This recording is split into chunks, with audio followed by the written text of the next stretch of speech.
Karibu sana tena ndani ya mada yetu ya Bukavu TV. Kwa majina naitwa Nelson kutokea eneo ya hapa Walikale, naendelea kuwapasha habari zifuatazo. Mbele ya kuzungumza mengi, naambia mashabiki zangu muko wapi? Endelea kufanya subscribe, like, comment ili kila mara uende kufuatilia vipindi vyetu ama mwende kusikiliza habari hizi zifuatazo. Na nikiwapeleka katika eneo tofauti ndani ya Jamhuri ya Demokrasia ya Kongo. Kabla niwapeleke huko, hebu kwanza nikuulize, kwanza umefanya subscribe, like, comment? Umesha kupartage ama haujapartage? Inabidi upartage kwa kila rafiki yako ama kwa kila ndugu yako, kwa sababu Bukavu TV ndio television number 1, kwa sababu ndio reporter mwenyewe Nelson naendelea kuwaletea habari ya uhakika na habari ya ufahamu na kuchunguza maneno zenye zinaendelea kupitikana katika uwanja wa vita katika eneo tofauti ndani ya Jamhuri ya Demokrasia ya Kongo. Na tukielekea katika eneo tofauti ya ndani ya Jamhuri ya Demokrasia ya Kongo. Mbele ya kuzungumza mengi, na kuambia ndugu yangu huko USA ya Amerika, Canada, Ufaransa, Australia na manchi kigeni, manchi kingine zote, mashabiki zangu muko eneo popote, nawaambia I love you so much, nawaambia je t'aime beaucoup. Na kwa kweli katika mada hii nimekuja sasa kuwafungulia kurasa zetu sasa mara nyingine ya pili, na hatua tarehe 16. Watu wengi waliniuliza maswali mengi, kwa nini leo sijapanda katika munara huyu niwapashe habari yao, nije Walikale ama kumeamuka vipi? Lakini jana ilikuwa ni siku tarehe 16, kulikuwa changamoto ya mvua nyingi zaidi na hali ya hewa ilikuwa mbaya zaidi, lakini ilibidi nifanye vipindi tu ndani ya studio. Mnajua kila mara mchana naendelea kuwapasha habari ya hii habari nikiwa ndani ya munara huyu. Mnajua kama mjaniona kwenye munara huyu, mnajua hapa kuna shida, lakini shida ilikuwa ni hiyo tatizo. Na leo Mwenyezi Mungu ametujalia, leo tarehe 17 mwezi wa pili mwaka wa 2026, mambo imekuwa salama, tumeamuka salama, hewa ni poa, yani mvua hainyeshi, lakini upande wa kivita Walikale sio poa. Upande wa kivita Walikale sio poa.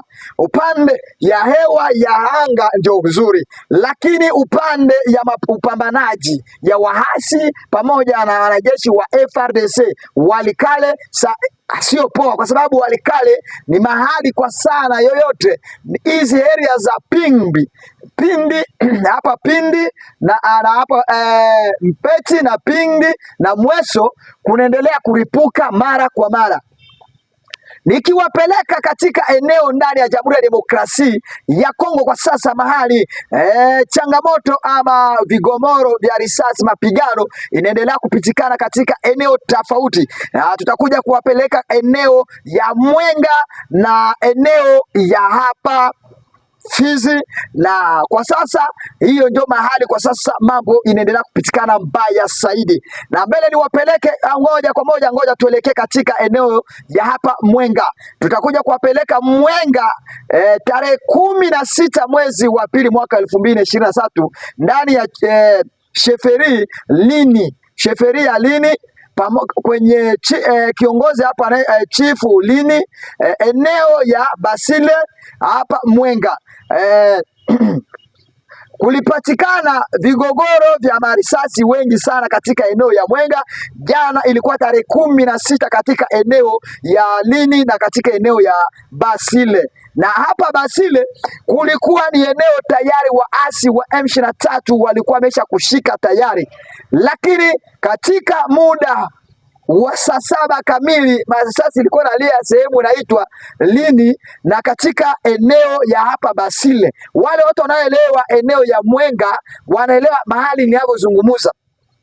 Hapo Basile kumepatikana wanajeshi wa FARDC wakishambuliana na wanajeshi wahasi wako milima hizo, na kwa sasa wanajeshi wahasi hao wamekimbilia katika eneo ya milima ya kuelekea huko Minembwe na hapa Mikenge. Na katika maeneo tofauti watu wengi wanafikiria tayari Mikenge imesha kuchukuliwa na FARDC ama Minembwe imesha kuwa ndani ya mikono FARDC pamoja na wanajeshi wa wazalendo. Lakini katika taarifa hiko maalumu nimekuja kuwaletea kwa muda kama huyu, kabla niwapeleke katika eneo ya hapo, ngoja niwapeleke kwanza eneo ya Ruchuro. Haya, Rutshuru kwa sasa eneo inaitwa Kibirizi, kunaendelea kupigana. Migogoro ya masasi ilianza, iko kwa sasa siku 3 hapa Kibirizi. Vita imeendelea kwa wingi zaidi ndani ya Jamhuri ya Demokrasia ya Kongo, na tukielekea katika eneo ya hapa Rutshuru, mahali inaitwa Bambo kwenye grupema Mutanda kunaendelea kuwa vita zaidi. Hapa Mutanda kunaendelea kuwa vita katika eneo Bambo, na wale watu wanaelewa eneo ninavyozungumza hapo Rutshuru wananielewa. Tayari waasi wa M23 waliendelea kushambuliana na wanajeshi wa wazalendo wako katika eneo ya Rutshuru huko juu kwa milima, na hatua wanajeshi hao walipigana kwa muda mrefu sana, na hatua walipigana, vita ilielekea katika eneo ya hapo Bambo, ndio kwenyewe ilikuwa Mtando ukielekea Bambo. Hatua vita ilianza, watu wengi ama wakaaji kutokea Bambo, Mtando na kuelekea katika Kibirizi, katika eneo inaitwa Kibirizi, wakaaji wote katika eneo hao wametoroka, wote wamekimbia eneo hii wakaelekea katika maeneo ya mistuni. Hili ni taarifa kutokea ndani ya media Bukavu, naendelea kuwapasha mara kwa mara, na kama uko pamoja na mimi, ngoja nikupeleke sasa kwenye upande hapa tu, tungali kwenye upande ya hapa Rutshuru, na katika eneo ya Sheferi Bwito, tayari huko ndo kwenye wanajeshi wengi zaidi na FRDC wazalendo na wanajeshi waasi. Mapigano inaendelea kwa sasa, muda wetu huyu leo tarehe 17 mwezi wa ngapi? Mwezi wa pili mwaka wa 2026. Katika milima hii marisasi zinaendelea kuripuka, ama milipuko ya mabombe tofauti zinaendelea kuripuka, lakini nikiwapeleka wanajeshi hawa vita hii inaendelea kupigana wakielekea katika kijiji cha Pinda. Katika kijiji cha Pinda, yani wakitoka kwenye Sheferia Bwito wanaelekea katika kijiji cha Pinda, na kwenye kijiji cha Pinda sasa hapa kunaendelea kuwa mambo tofauti kwenye Bilavinga hapo kwenye milima hilo. Na katika habari kila mara nikiwapeleka nawapeleka kuwapasha habari ya uhakika na habari ya usalama, na kuambia kwa sasa mambo inaendelea vipi ndani ya Jamhuri ya Demokrasia ya Kongo. Na kama unavyonisikiliza kwa mada huyu, uwe makini na unisikilize, na kwa kweli uweke komenti yako, niambie unanisikiliza 5 kwa 5. Kabla niwapeleke sasa huko, ilikuwa ni Nord Kivu, ngoja niwapeleke sasa eneo ya Sud Kivu. Nilikuwa nishawaambia Mwenga jinsi mambo yanaendelea kupatikana katika eneo ya Mwenga. Hatua adui ama FRDC inaendelea kushambulia wanajeshi wa hasi mahali wako popote, lakini ngoja niwapeleke sasa eneo ya hapa muji wa Uvira katika teritware ya Uvira katika plateau ya Fizi.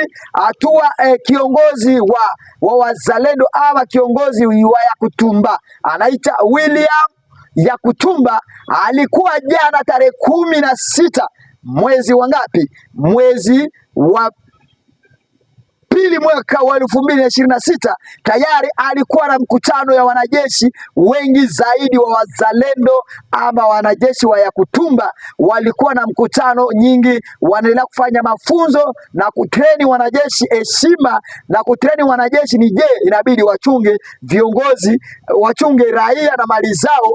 Alipiana meseji nyingi zaidi katika mada yake ya jana tarehe 16, ilikuwa lendi. Akazungumza kusema anaendelea kuweka magrupe arme katika eneo yoyote, inaitwa makompanye ama mabrigade tofauti, wenyewe watakuwa wanapigania kijiji. Wala akapeana example akasema tayari Baraka ameweka wanajeshi wao wa Baraka tu tayari. Akazungumza eneo zingine inabidi aweke wanajeshi wa huko, sio kusema wanajeshi wa hapa watoke waende peana waende peana raforo katika kijiji kingine, kwa sababu anasema kila kijiji kinapaswa kuwa na wanajeshi wanaojiprotect, wanafanya protection, wanachunga wakaaji na mali zao katika eneo. na tangazo akatangazia wazalendo wote kwa ujumla, akasema kila mzalendo wote mwenye anapigania Jamhuri ya Demokrasia ya Kongo ama anakubaliana kufanya kazi na serikali ya rais wa Jamhuri ya Demokrasia ya Kongo Felix Tshisekedi Tshilombo Antoine, inabidi apokee mshahara wa $300, dola 325, yani $325, ndio kila mwanajeshi wote wa mzalendo itabidi apokee.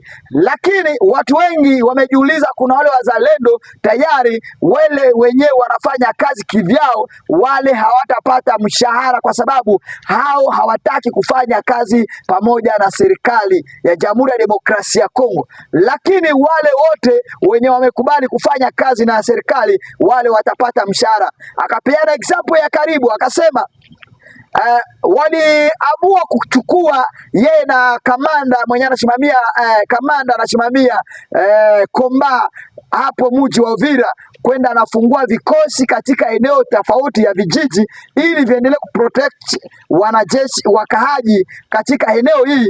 Wale wenye watafanya nao kazi kama walikuwa 1,100 inabidi wafanye kazi na umoja. Akasema alijenga kikundi, baadaye kikundi ilienda kwenye vita, baada kurudi kikundi kasambaratika. Ni kwa sababu ndani ya wazalendo kuna wale wenye hawaeleweki, ndani ya wazalendo kuna wale wenye wanajifanya vichwa ngumu, kuna wale ndani kwa wazalendo hawataki kueleka sheria.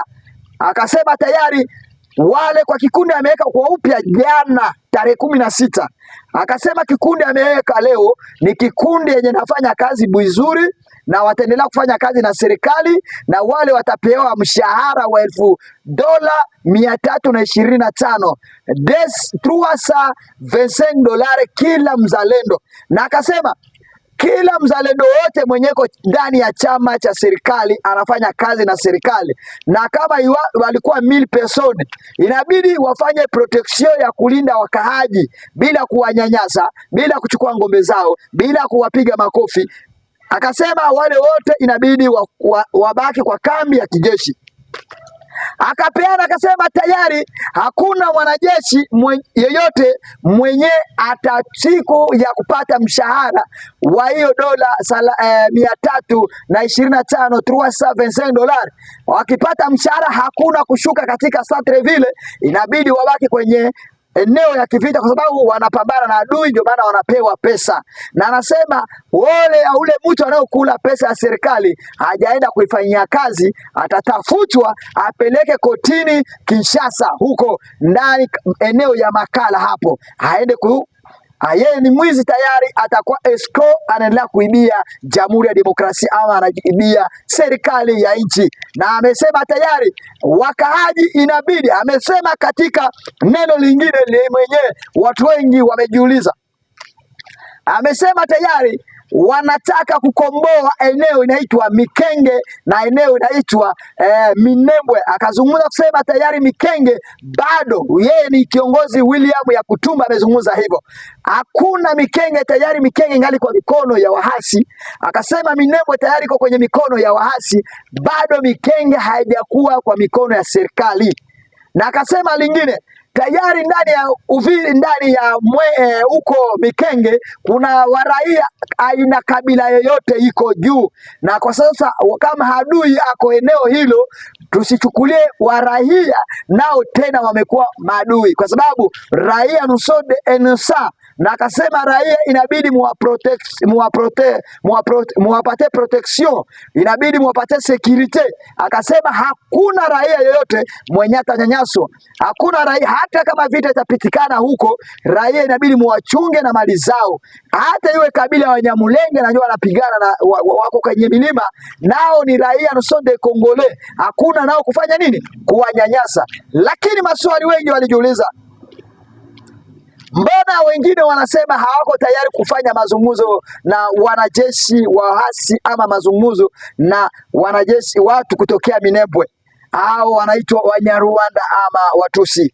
La, kwa sasa kanini William Yakutumba anasema tayari hao ni Wakongomani, na wengine wanasema si Wakongomani. Lakini William Yakutumba anarejesha kitu inaitwa nini, Inyosela Fox, anazungumza maneno ya kusaidia, na akazungumza akasema, ole kwa ule mtu atakuja kupiga kabila ingine ama kunyanyasa Mnyamlenge, Mkahaji, raia, population, ule atakuwa amegusa serikali, atakuwa amegusa mbone la dicho la rais wa Jamhuri ya Demokrasia ya Kongo. Hii ni taarifa kutokea ndani ya Media Bukavu TV, ukiwa pamoja na mimi ndio kupasha habari ya uhakika. I love you so much, mwendelee kunifuatilia mara kwa mara, na nikiwapelekea katika eneo ya Burundi saizi mambo iko hivyo, na nitakuja kuwapatia habari zetu kwa muda machache, muda wa saa 12 na dakika 30.